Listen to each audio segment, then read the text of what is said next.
All right. Hello, my name is Kelly Stair. I'm the author of VoiceThread for Digital Education and my new ebook, QR Revolution, which is available for pre-order. You can go to angrybunnypublishing.com, which is my website, and I have all of my webinars available for free online there. Or you can email me at kellystair2013@gmail.com if you have any questions or want to know anything else. I'm happy to answer those. So let's go ahead and get started. What's a QR code? Well, this little guy up here is a QR code. QR codes or quick response codes are like printed hyperlinks. So by using a QR scanner on a mobile device like a cell phone or a tablet, QR codes link you directly to websites and other information without typing out a URL. So it's a really fast way to get to a website or to get to information or to get to a YouTube video. And so that's what a QR code is. I'm sure you guys have seen this image before. They're usually black, although you can make them in all different colors.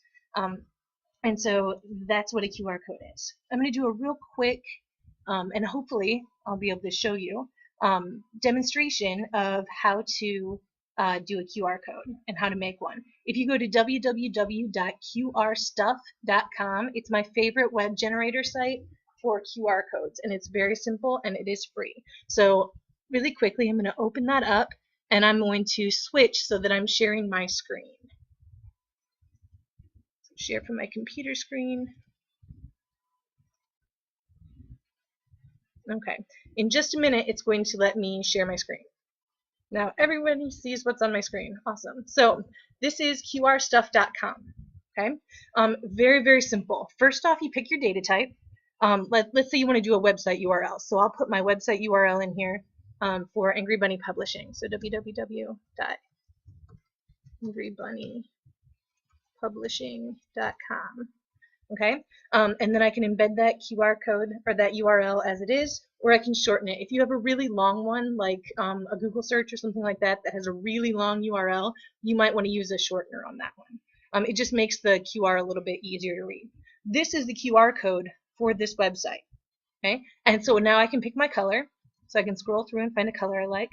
I'm a fan of blue. And so that's my QR code. Now I can download it, or I can go down here and it gives me some other types. So this is for a straight download. This is a printable page, so it'll actually show as a printout, so you can do multiple ones per page. And this is if you want to email that. They also offer, through one of the site maker things, you can do t-shirts and mugs and caps and all kinds of crazy stuff with QR codes. And if you're getting really fancy, this is still in beta testing, so it still goes a little off, but you can do fancy QR codes too.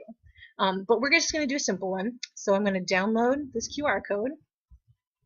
Okay, and I'll just go to Save As, and I save it. And then I've got my QR code. And then I can go through and I can print them out. I can tape them anywhere I want, and people can use those QR codes. So here's some of the data types. You can do any website just by typing in the URL. You can do YouTube videos, Google Maps locations. You can do a Twitter feed or a Facebook page or your LinkedIn page, Foursquare. You can do an App Store download, and so you can actually get, if you need kids to download something, you can actually send them right to it. iTunes link, Dropbox. If you have a Dropbox for your classroom, you can do it that way. And then there's all of these other options that don't necessarily have to be internet-based, like plain text. So say you want to give directions, for example, you can just type text in. So let me show you real quickly. I just do the text and I say, hi, my name is Kelly. And then it creates the QR code based on whatever text is in here. Okay, you can do a telephone number. You can do a Skype call. Okay, you can do email messages or addresses. You can do contact details. Digital business cards are really great. You can do all of this information and it creates your own little business card. And so when other people scan your QR code, obviously not on the back of your head, but when people scan your QR code, then they pull up all this information. They'll get their website, your name, address, telephone number, all of this different contact information. You can also do an event through their calendar. And so you can actually create an event using this. You can do a PayPal Buy Now link and all kinds of great stuff. So however you want to use this, probably the simplest way is just to do a URL. for a YouTube video. But if you want to get more complex, you certainly can. I'm going to go ahead and go back to the meeting and go back to stop sharing. There we go. All right. So I stopped my screen sharing. I'm going to get back to my PowerPoint. Oops, sorry.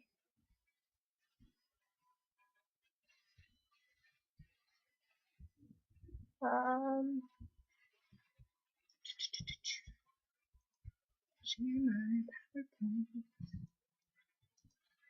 Sorry, moving from screen sharing is a little off. There we go. All right, so now that you see how easy it is to make your own QR codes, here's some ideas for how you can use QR codes in your classroom.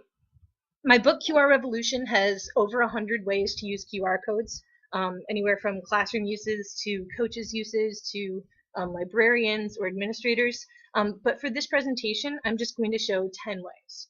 Okay, so one way that you can use a QR code is to put it directly on your syllabus and give all of your contact information. So you can either do your straight up contact information, or you can do like one of those business cards and have the information that you want. Now, obviously, you don't give students your home address or anything like that, but you can give them your phone number at school. You can give them your email address. You can give them your Dropbox address if you have them Dropbox their homework. And so on a syllabus, having a scanning code right there, kids just scan it using a QR scanner, which are free online, and then they have all the access to your syllabus and contact information. Another way that you can use QR codes is if you do daily journals. As an English teacher, we do daily journals, and so if you are going to journal every day, you can create a blog and then give the QR code for that blog. So every post that you do to inspire journals, kids can scan the exact same QR code and it'll get them to your blog, and then you just update your blog daily so that your kids have new journal entries to do. And that way they can do them based on their cell phones or on their mobile devices. Another way to use QR codes is for discussion boards for classroom library books. So let's say you have a library of 50 books. Over the course of some time, you can pick maybe the most common books or the books that kids really seem to like, and you can create a discussion board. There's lots of free tools online to do that. Then you create a QR code for that discussion board and you paste it into the front of the book. And so kids, when they're reading the book, they can scan it and they can comment as they're reading. So maybe on a page where you've got like a cliffhanger into the next chapter, you could put a little QR code that leads to a discussion board, and students can immediately offer feedback into what they're thinking about at that time. So it's a great way to make books a little bit more interactive. And then also you can have one at the beginning of the book that just kind of rates the book for students. So they can say, I really love this book because, and then somebody who's looking for a book in your classroom library can scan that QR code and see this big discussion of what other people have said about that book. Fourth, let's see, login information on computers. I used to have a huge poster board up behind my computers that had all the login information for different sites that we used all the time.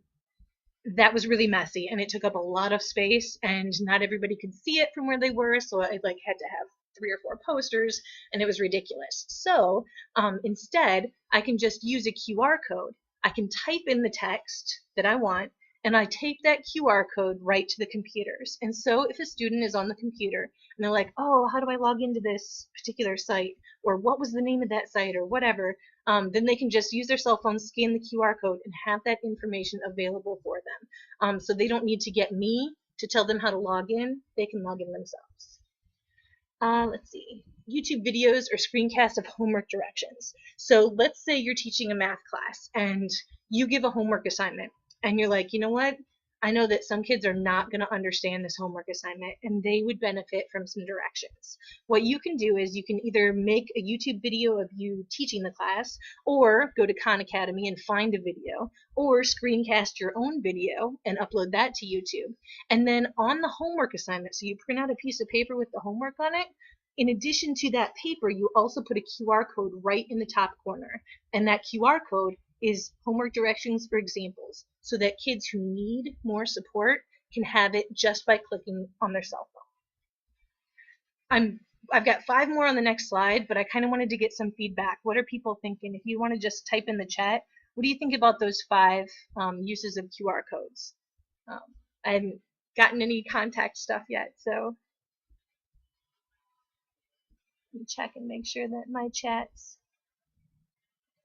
Oh, here we go. Okay. Brilliant, thank you.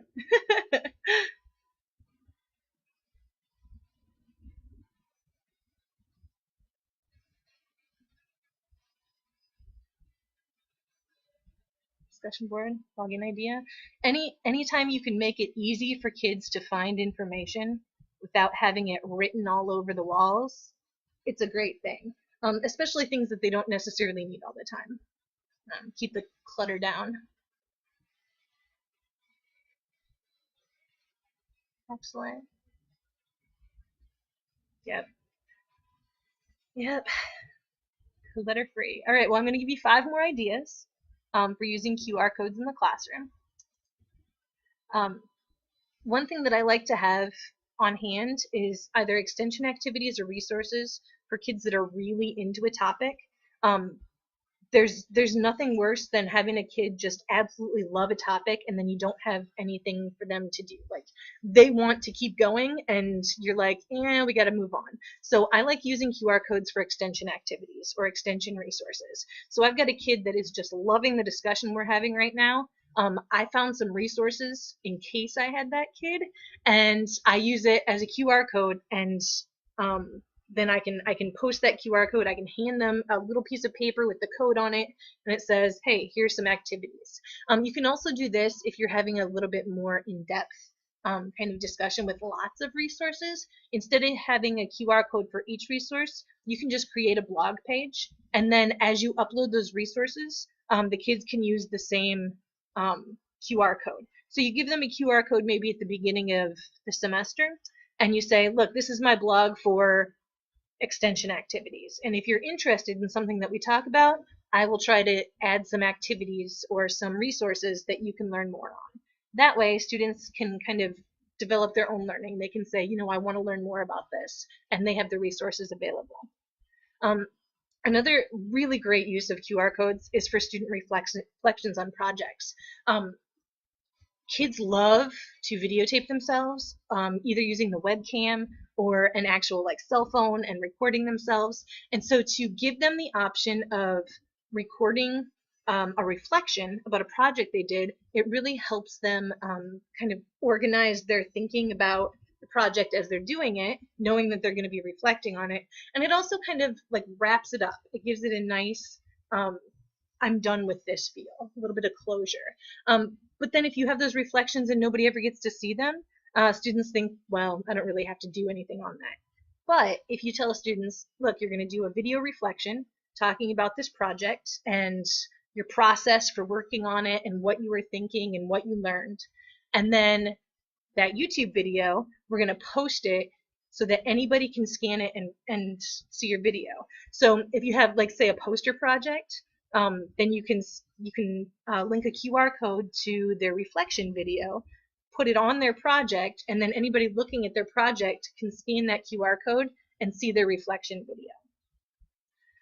Another way is to do information links on poster boards. So let's say you have a poster board project where you have kids find information and statistics and pictures and stuff and they create a big poster board for information. Well, you can add to that by having them create QR code links to outside sources. So let's say in addition to the things that they put on their board, you say, I also want you to find 3 videos and 2 websites that offer more information. And so they can do QR codes instead of having to put all of the information on the poster board. And then as their poster boards are being hung up in the hallways or displayed in the classroom, then other students can go through and click on those QR codes and find more information. Another great way to use QRs is to create back channel discussions. I actually have a webinar on back channel discussions using Today's Meet, but a back channel discussion is just a discussion that goes on outside of the regular discussion. So if you've ever used Twitter, Twitter is a back channel discussion.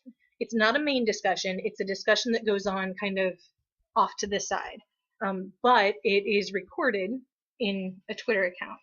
You can also use Today's Meet. It doesn't need a login or any information like that. All you need is to set up an account. If you're interested in back channel discussions, I have a webinar on discussion techniques, and so that's one of those. But back channels are great, and to be able to click on a QR code that takes you immediately to a back channel discussion makes it very, very simple to get kids involved, either in discussions or lectures, so that they have a place to comment and focus on what's going on. The last one that I have is for the covers of novels or textbooks for additional resources. I talked a little bit about discussion boards for novels that students might like, but there's also resources. So say you've got novels that are dealing with a particular time or a particular place. You can add additional resources to that so that students have immediate access to great information.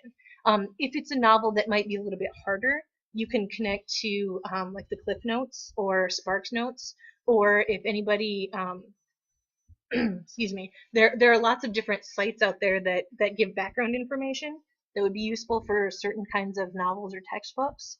And that's a great way to use QR codes as well, because all you have to do is scan it and it will take them directly to that site or source. So that's my second 5. Any comments or questions or connections with those that anyone wants to share?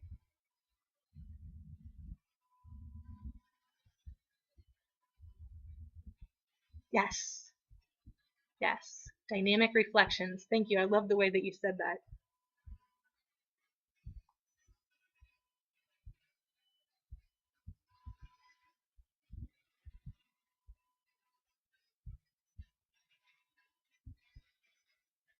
Absolutely. You don't need anything to create a QR code. I mean, you don't even need an email address. All you do is go to www.qrstuff.com, and just like I showed in the demonstration, you create your QR code, you download it, and then you can either email it or print it or add it to pages that you're going to print out. So anybody can make a QR code. And they're standardized, which is great. There are lots of QR readers, and from what I've read, some are great and some are just okay. All QRs are built the same way, and so they are standardized. So any QR reader should work, but some work better with different phones or with different mobile devices. So my suggestion is just to try out a few. They're all free. Don't ever pay for a QR reader. They're all free. And so you can just download the app and try it out. And if it works, awesome. And if it doesn't, scrap it and move on to a new one. But it's really going to depend on what phone or mobile device you're using. Kathleen says, great way to add communication. Absolutely. Anytime you can get kids to discuss and talk and use those things, it's fantastic. Oh, welcome, Elaine.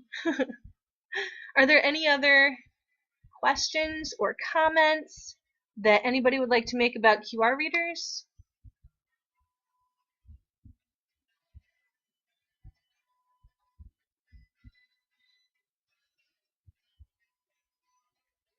If your comments pop up, I will address them. I'll just go ahead and kind of promote me for a second. My name is Kelly Stair. I'm a writer and a teacher consultant, and my work is available at www.angrybunnypublishing.com. I do webinars every Tuesday and Thursday. Yay! I love giving ideas. I do free webinars every Tuesday and Thursday in October, and I'm considering continuing those into November. So if you like this, there are more there. Also, I screencast these, and so I actually upload them to YouTube and then put them on my website. So if you missed any of them, you can go to angrybunnypublishing.com and then go to the events page, and anything that's in the past has a screencast video of the actual webinar. And so you can find all of that there. Also, the PowerPoints are downloadable there. If you like this presentation, I have an ebook out that's called VoiceThread for Digital Education. If you don't know VoiceThread, it's an amazing tool for creating multimedia conversations in the cloud. You can go to my Smashwords page, which is right here, and there is a coupon code, ND26A, and you get 40% off through the end of October if you're interested in that. If you need an e-reader, Adobe Digital Editions is excellent and free. And then I also have pre-orders for QR Revolution, which is over 100 ways to use QR codes. It's published in November 25th, I believe. Just needs to go through the editing process. And so the pre-orders are available at my Smashwords site as well. So if there are any other questions, I'd be happy to answer those.